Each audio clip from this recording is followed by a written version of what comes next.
Lekin bugun sizlar bilan qanday qilib deepfake yoki face swap degan dasturlarni ishlatishni o'rganamiz. Hozirda Instagram yoki TikToklarda mashhur bo'layotgan odamlar o'zining yuzini boshqa mashhur aktyor yoki mashhur kimsalarning yuzlari bilan almashtirish video qilishyapti. Shularni qanday qilishni o'rganamiz. Buning uchun biz Chrome dasturiga kiramiz va bu yerdan mana shu veb-saytni qidiramiz. Chrome dasturidan qidirganimizdan so'ng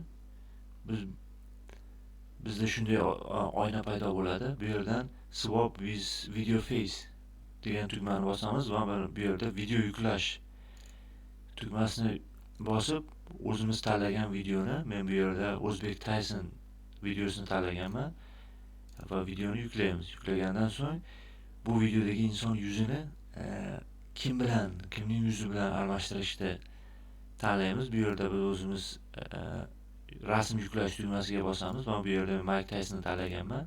Bosgandan so'ng pastga tushib, mana bu yerdan swap now degan tugmani bosamiz.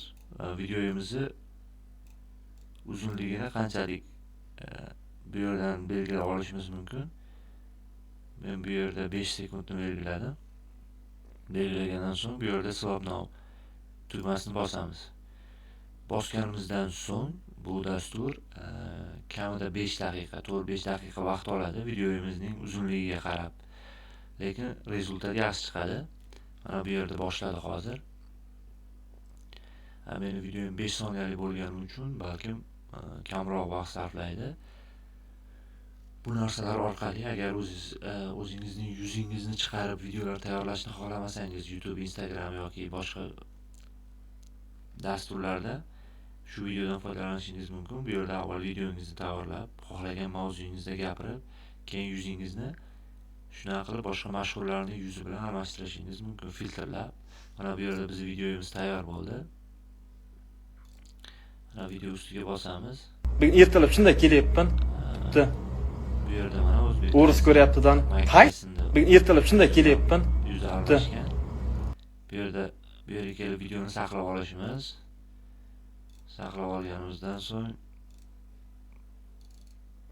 bu yerda katta ekranda ham bugun ertalab shunday kelyapman. Yuz almashish o'xshagan. O'ris ko'ryaptidan. Joyda. Agar kimda qanaqa savollar bo'lsa, kommentariyaga yozib qoldirishinglar mumkin.